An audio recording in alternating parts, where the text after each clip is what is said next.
Vamos estudar o teorema de Frobenius. Dada uma distribuição por K-planos dm, ou seja, um subfibrado do fibrado tangente a m de dimensão k, queremos saber se a distribuição é integrável. E muito grosseiramente, integrável significa que a distribuição pode ser realizada geometricamente. O teorema de Frobenius fornece uma caracterização das distribuições integráveis, ou seja, das distribuições geométricas. Vamos estudar hoje o teorema de Frobenius. Seja f uma distribuição de k-planos de M, ou seja, por definição, um subfibrado do fibrado tangente de classe infinito e de dimensão k. Tá? Claro, a gente pode dar localmente na vizinhança de um ponto esse subfibrado, dando k campos de vetores, tá? Em alguma vizinhança aberta U de um ponto fixado x, tal que esses k campos de vetores para todo y de U são linearmente independentes. E de fato, a fibra do nosso subfibrado no ponto y é o subespaço do espaço tangente AM em y gerado por esses k vetores tangentes, tá? Obviamente, a gente não pode fazer isso globalmente, porque o nosso subfibrado poderia não ter seções que nunca se anulam. Tá? Vamos definir o que é uma distribuição de K-planos integrável. Então, dizemos que é integrável se dado qualquer x na variedade, existe uma imersão, tá? I de uma variedade de dimensão k em M, tá que x pertence, de fato, à imagem pela imersão da variedade, x pertence à subvariedade imersa, e, de fato, também temos que o espaço tangente a cada ponto da variedade n, quando a gente vê essa variedade como um subconjunto de M, é exatamente dada pela fibra do nosso subfibrado. É exatamente dado pela distribuição. Tá? Então, nesse caso, a gente disse que a distribuição é integral. Tá? E, de fato, a variedade n, de fato, a imagem pela imersão, é chamada variedade integral pelo ponto x. Tá? Uma propriedade interessante é que não toda distribuição, de fato, é integral. Tá? Vamos considerar um exemplo, MR3, e vamos considerar o subfibrado gerado pelos campos x e y. Tá? Esses campos, se a gente considerar x em W e y em W, para qualquer W em R3, definem vetores em todo ponto W linearmente independentes. Tá? E, de fato, é claro que se a gente considera a aplicação de R3 em R2, que envia XYC em XY, se a gente considerar a restrição a fibra de F em qualquer ponto, isso daqui é de fato um isomorfismo, tá? Entre dois espaços vetoriais de dimensão 2. Então, por essa razão, se existe uma variedade integral por um ponto dado que podemos fixar, tá? Vamos fixar um ponto x sub 0, y sub 0, c sub 0 de R3. Se existe uma subvariedade integral, precisa ser um gráfico em xy, tá? Uma variedade integral é da forma, e aqui vocês têm que C igual a alfa de xy, tá? E a gente vai pesquisar se de fato essa variedade integral pode existir. Tá, tudo bem. Então, temos os nossos dois campos de vetores. Aqui g depende de x e y. Y vai ser a parcial de y mais h, acho. Tá? E também queremos considerar um gráfico. Ok, tudo bem. Mas o que acontece é que, de fato, quando a gente considera o espaço tangente a, por exemplo, um ponto x sub 1, y sub 1, c sub 1, a esse gráfico, tá? Que podemos chamar ds, o que acontece é que vai estar gerado pelos vetores 1, 0, claro, porque vocês têm que a nossa subvariedade, tá? S, vamos ver, está parametrizada por x, y, tá? Aqui temos x, y, aqui alfa de x, y. Então, a gente obtém um vetor tangente considerando a derivada parcial em relação a x, tá? Aqui isso vai dar 1, aqui 0 e aqui a derivada de alfa em relação a x. Então, vamos ter a derivada de alfa em relação a x no ponto x sub 1, y sub 1. E a gente pode obter outro vetor tangente derivando em relação a y. Vamos obter 0, 1 e aqui a derivada de alfa em relação a y. Então, temos 0, 1 e a derivada de alfa em relação a y também no ponto x sub 1, y sub 1. Tá, mas tudo bem. Esse espaço tangente tem que coincidir com o espaço gerado por x e y. Claro, a única maneira em que isso pode acontecer é se a derivada de alfa em relação a x é igual a y.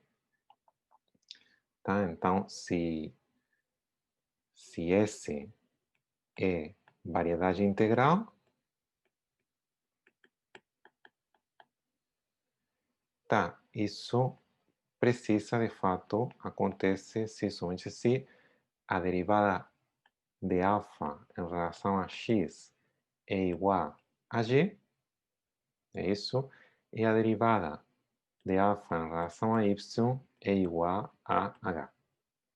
Tá, mas tudo bem, todas as funções que aparecem aí são sem infinito, então, em particular, vamos precisar como condição que a derivada de alfa em relação a x e aí a y seja igual à derivada de alfa em relação a y e aí a x, e isso implica, tá, bom, claro, isso aqui é óbvio. O negócio é que agora vamos substituir cada uma dessas expressões, tá, pelos seus valores. Então aqui a gente tem que derivar essa derivada em relação a y, mas aqui a derivada de y em relação a y. Então isso implica que a derivada de y em relação a y vai ser, e aqui temos a derivada de alfa em relação a y, que é h, e temos que derivar em relação a x. Então vai ser igual à derivada de h em relação a x. Tá? Então a gente precisa dessa condição para que a distribuição seja integral. Tá? Uma coisa interessante é a seguinte, ou seja, a distribuição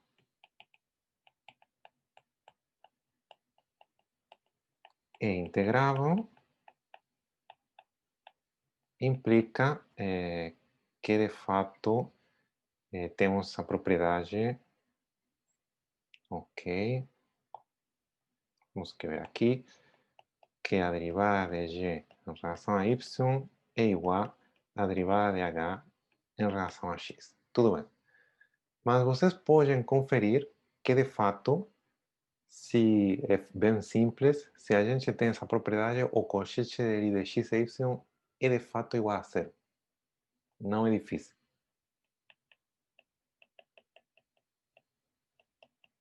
E aí, quando os campos comutam, vocês podem usar o teorema de retificação que foi visto na aula anterior, e que diz que localmente podem ser interpretados como campos de vetores coordenados.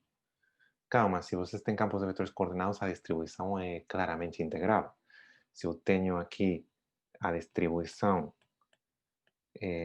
gerada pelos campos de vetores coordenados, os dois primeiros, tá? As variedades integrais são simplesmente da forma x sub 3 igual a uma constante, interseção, assim por diante, todo x sub j com j distinto de 1 e 2 igual a uma constante. Tá? Então, é claro que essas são variedades integrais, e é claro, então, que a distribuição é integral. Então, temos que vamos obter essa implicação, em particular, que a distribuição é integrável se somente se temos essa condição e se somente se o coeficiente de x e y é igual a zero. Então, se a gente quer uma caracterização das distribuições integráveis, parece natural que o coeficiente de i vai ter um papel importante. Motivados pelo exemplo anterior, vamos definir o conceito de distribuição involutiva.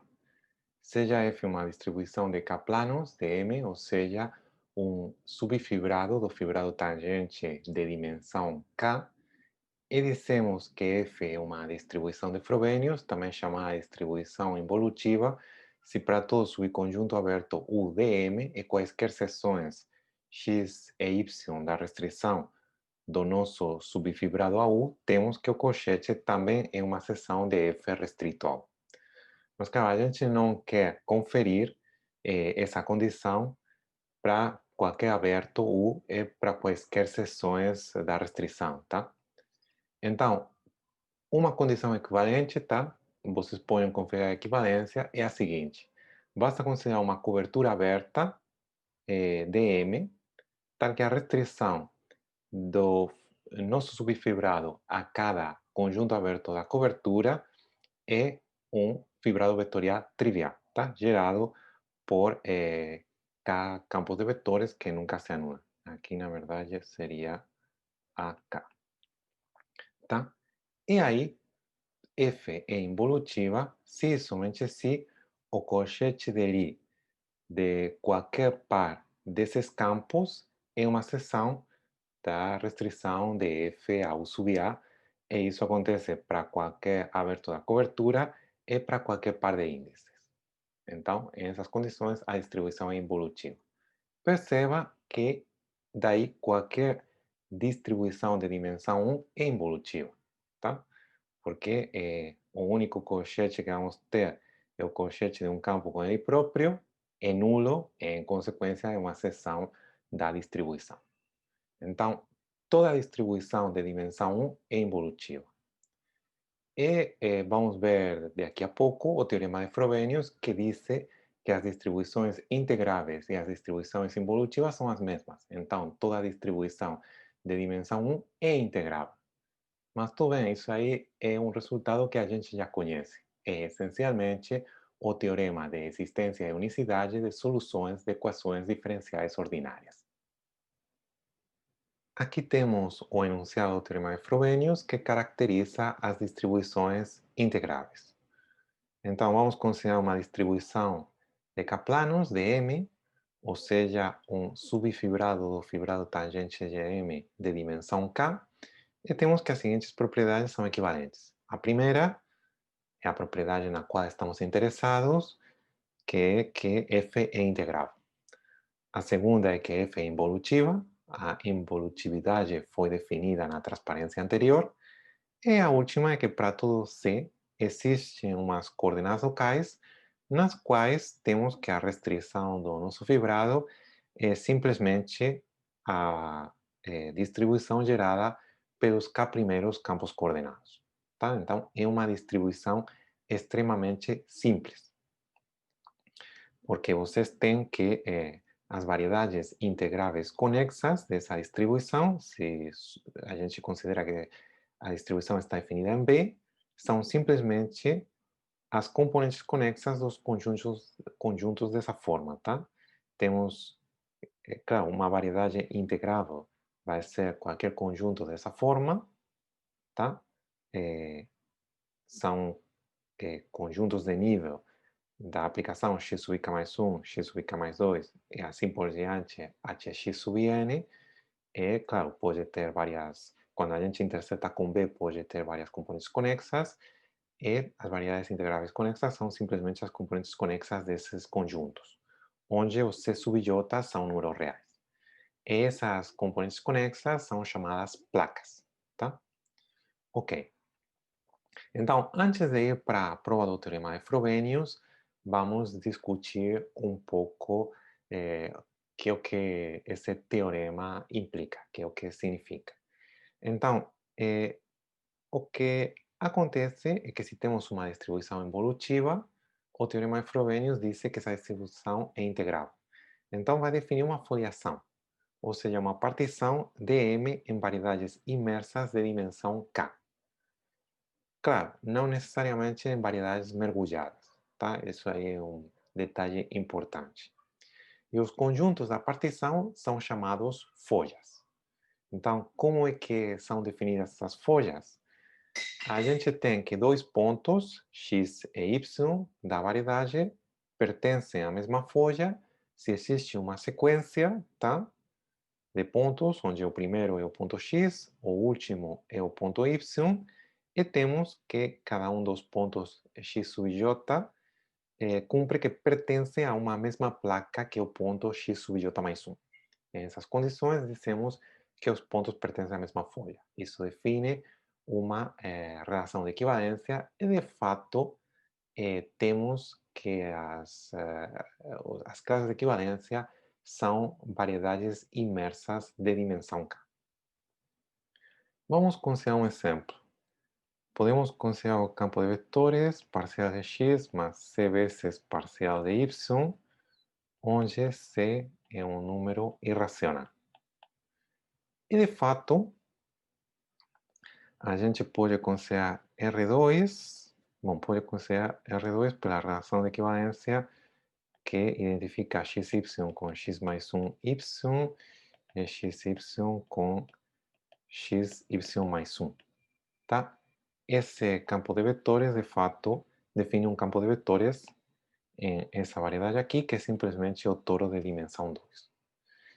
E o que acontece, por exemplo, se aqui a gente desenha um domínio fundamental, esse seria o ponto 0, 0, aqui o ponto 1, 0, 1, 1, e aqui o ponto 0, 1, é que as trajetórias são imagens pela aplicação quociente, tá? De retas que têm inclinação igual a C, tá? Então, o que vamos ter é uma situação em que temos algo assim. Claro, mas o negócio é que o que acontece é que, por exemplo, quando a gente percorre a reta, como esse ponto está identificado com esse, a gente tem que seguir por aqui, como está identificado por esse por aqui, tá? E a gente tem que, de fato, as trajetórias do campo de vetores são conjuntos densos, tá? Porque essas retas, a projeção dessas retas de inclinação irracional é um subconjunto denso do toro. Mas tudo bem, o que a gente tem é que essa distribuição é integrável, tá? A gente tem uma partição em variedades imersas, tá? Que são as projeções das retas de inclinação C. Claro, essas variedades são variedades imersas, mas não são variedades mergulhadas, tá? Porque o fecho dessas variedades é o total. Então, é impossível que sejam variedades mergulhadas. Então, a gente vai ter que as folhas, de fato, são as imagens dessas retas. Então, claro, se vocês olham o que acontece localmente, por exemplo, aqui, tá? Ok. Por aqui temos uma placa. Calma, mas a gente vai continuar, esse ponto está identificado com esse vai para aqui, esse para aqui, e aqui a gente passa outra vez. Então, o que vai acontecer é que, de fato, quando a gente vê que localmente a nossa distribuição, salvo uma mudança de coordenadas, está dada por campos de vetores coordenados, algo que pode acontecer, que é o que estamos vendo no desenho, é que distintas placas estejam contidas na mesma folha, tá? Como aqui. De fato, se vocês olham esse conjunto, tá? Aqui o campo de vetores localmente é bem simples, tá? Mas claro, o negócio é que temos que uma folha vai interceptar infinitas vezes a esse conjunto e vai interceptar esse conjunto em uma quantidade infinita de placas, tá? Então, por isso que para construir as folhas, a gente tem que ir colando as placas, tá? Tudo bem. Vamos ver agora a prova do teorema de Frobenius. Vamos lembrar a primeira condição. Temos que mostrar que três condições são equivalentes. A primeira era a integrabilidade, a segunda é que a distribuição fosse de Frobenius ou involutiva, e a última é que a distribuição na vizinhança de todo ponto está salvo mudança de coordenadas, e a distribuição dada pelos K primeiros campos de vetores coordenados. Tá? Essas são as condições. Então, vamos mostrar primeiro que um implica dois. Tá? Então, fixemos um ponto C de M e sabemos que existe uma vizinhança aberta, claro, uma vizinhança aberta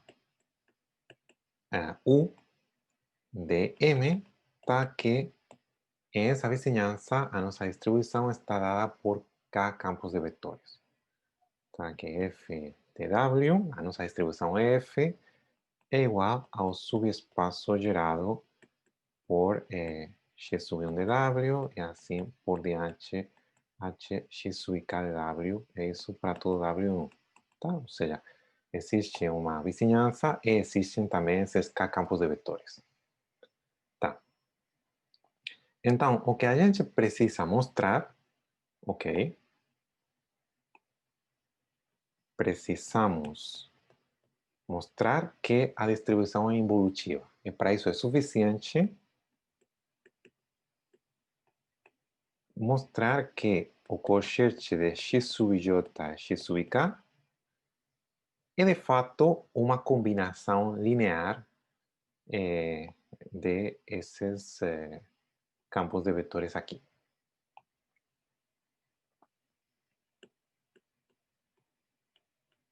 Ou se quiser que é uma seção do nosso subfibrado, F, tá?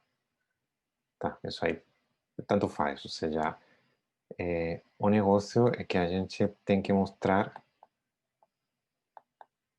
que para todo W, isso aqui pertence à fibra de W, para todo W em 1, tá? A gente precisa mostrar esse resultado. Tá, para todo 1 menor ou igual que J, bom, aqui K não foi uma escolha feliz, claro. Podemos colocar, por exemplo, I é J, e aqui é menor ou igual do que I, J menor ou igual do que K, tá? Então, vamos ver que de fato isso acontece. Ok. Vamos considerar um ponto. A gente tem que ver que essa propriedade vale para todo W. Então, vamos fixar I e J, tá? E vamos considerar W um ponto fixado de U, tá? Então, o que agora a gente vai usar é que a distribuição é integrável. Por enquanto, a gente não usou a hipótese. Então, como a distribuição é integrável,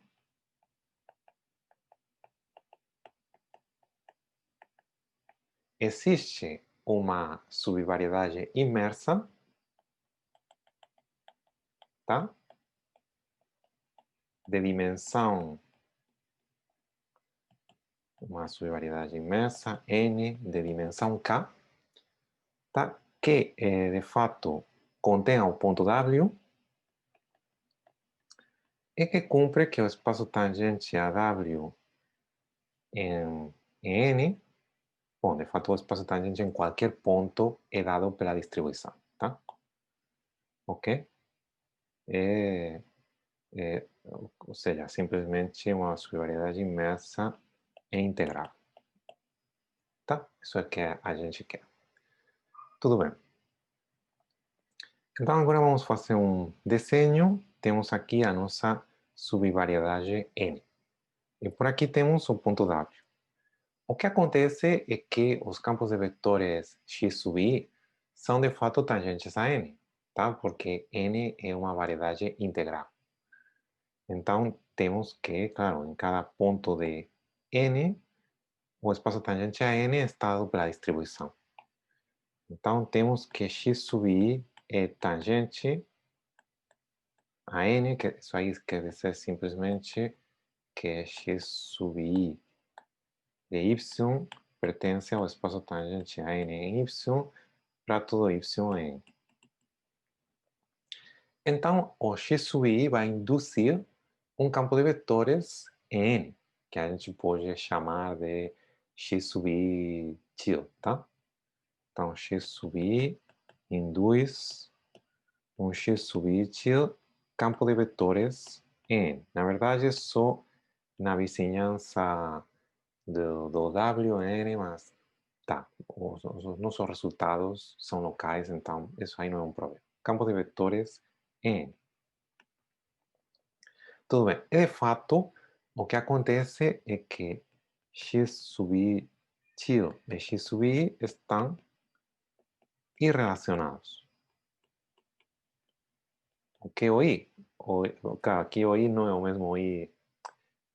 Podemos, aqui i seria a inclusão, tá? Então podemos, se quiser usar outra, outra letra para a inclusão, uma I maiúscula, a inclusão de N em N. Então estaria irrelacionados, mas com uma I maiúscula, tá? Tudo bem. O que acontece agora é que se a gente considera dois índices I e J, usando a covariância do cochete de I, temos que x sub i til, x sub j til tem um cochete que está I maiúscula relacionado com o cochete de x sub i e x sub j. Tá? Isso aí é simplesmente a covariância do cochete de Lie. Tudo bem. Mas o que acontece é que o x sub i til, x sub j til é um campo de vetores em N. Tá?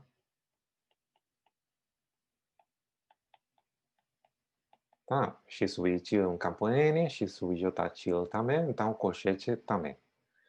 E claro, isso aí quer dizer que como está relacionado pela inclusão com o cochete de x sub i e x sub j, daí vamos deduzir que esse cochete, quando a gente considera um ponto y de n, cumpre que o cochete em y é um vetor tangente a n em y. Para todo y, bom, em U, interseção n.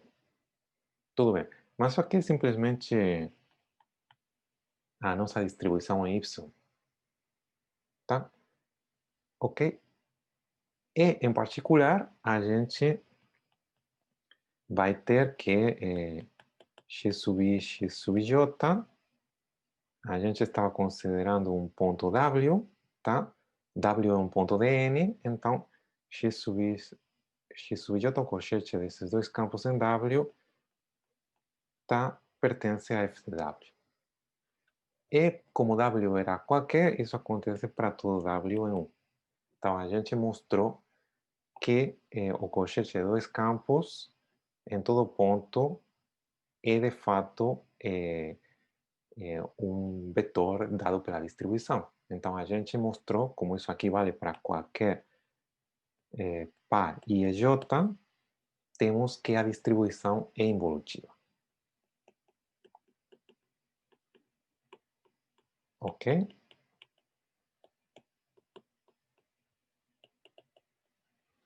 Tudo bem. Então isso aí mostra 1 implica 2. Tá, agora vamos com 3 implica 1. 3 era que a distribuição localmente está dada pelos primeiros campos coordenados em um que é integral. Bom, esse aí é bem simples, porque se a gente tem que a nossa distribuição restrita a algum aberto em coordenadas locais está dada pelos K primeiros campos coordenados, a gente sabe que é integrável, porque de fato temos que as,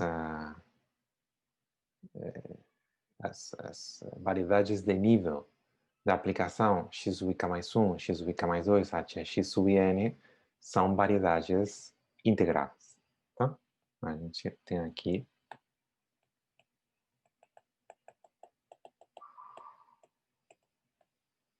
Então a gente obtém, tá? Isso aqui bom, interseção com 1 é variedade integral para qualquer escolha dos C sub j.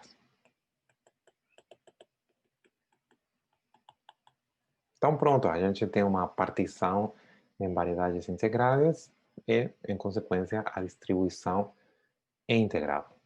Tá? Então temos que, como isso acontece na vizinhança de qualquer ponto, daí deduzimos que f é integrável. Então, o que está faltando, a gente mostrou que 1 implica 2 e que 3 implica 1.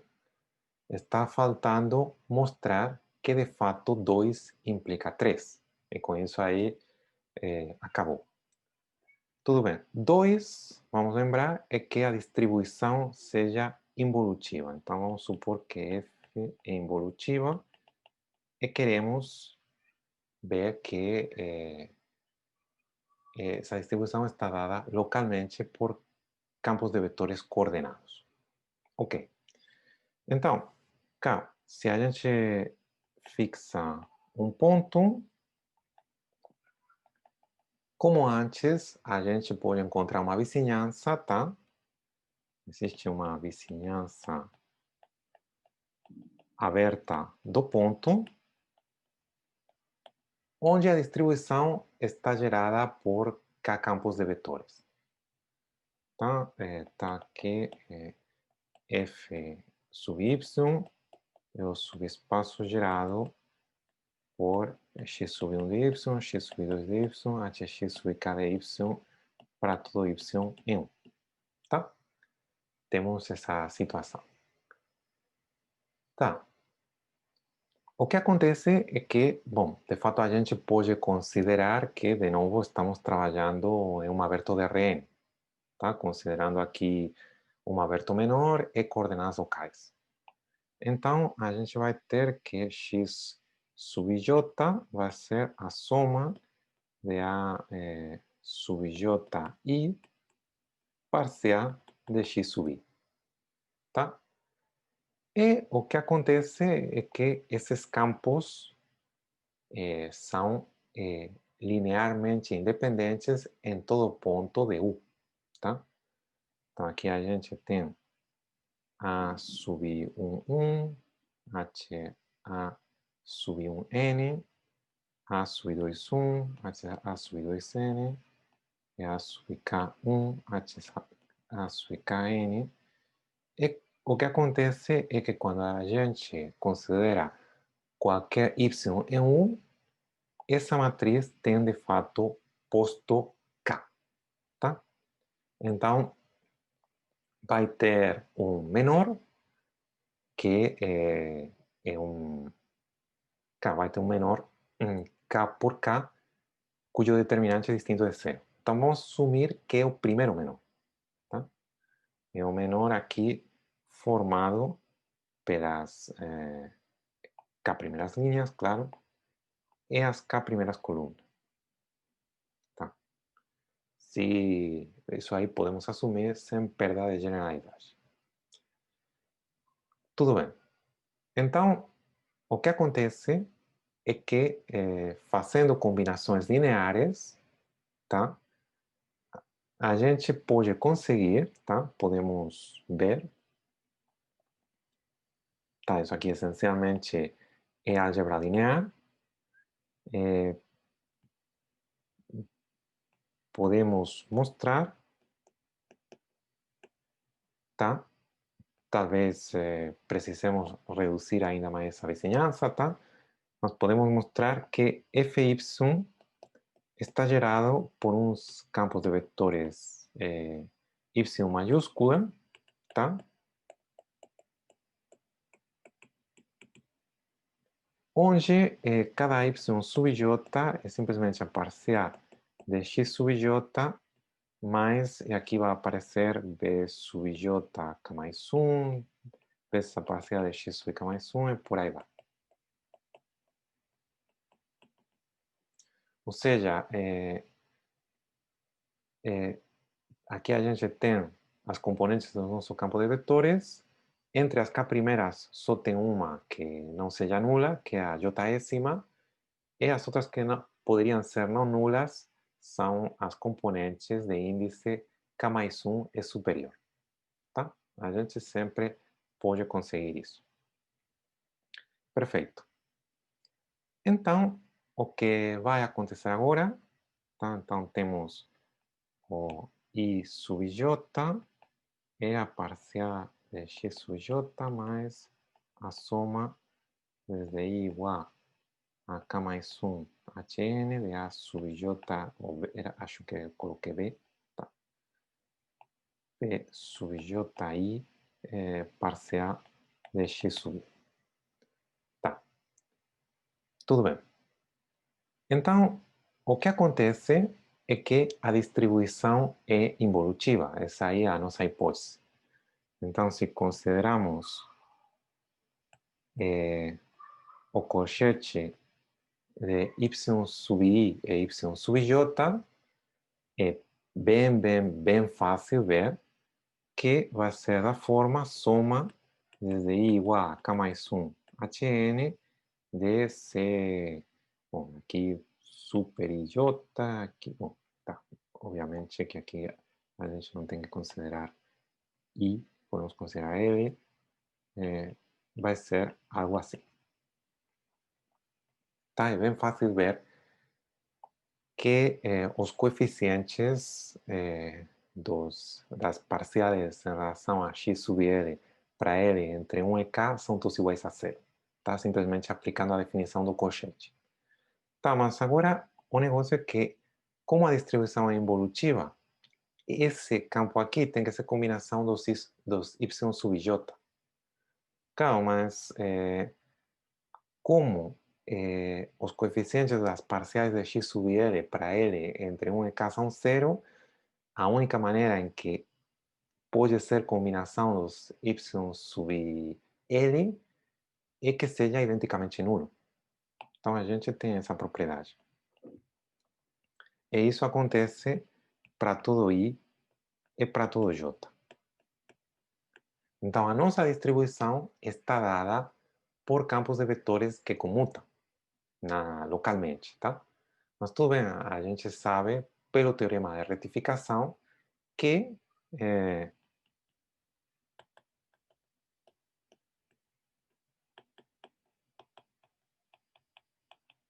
existem existem coordenadas locais.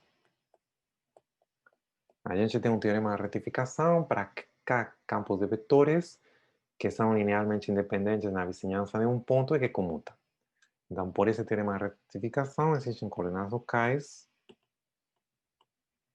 tais que F restrito a U' vai ser gerado pelos K primeiros campos coordenados, onde U' aqui é uma vizinhança do ponto que a gente está considerando C. E com isso temos que 2 implica 3.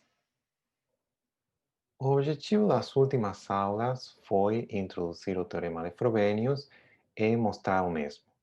Para isso, a gente precisou de introduzir o cochete de Lie, porque de fato a caracterização dada pelo teorema de Frobenius para saber quando uma distribuição é integrável é equivalente à involutividade da distribuição, que é uma condição que é expressada em termos de cochetes de Lie. E também, claro, a gente precisou introduzir o cochete de Lie e entender as suas propriedades. E com esse objetivo foi bem interessante considerar a equivalência entre campos de vetores e derivações. Muito obrigado pela sua atenção.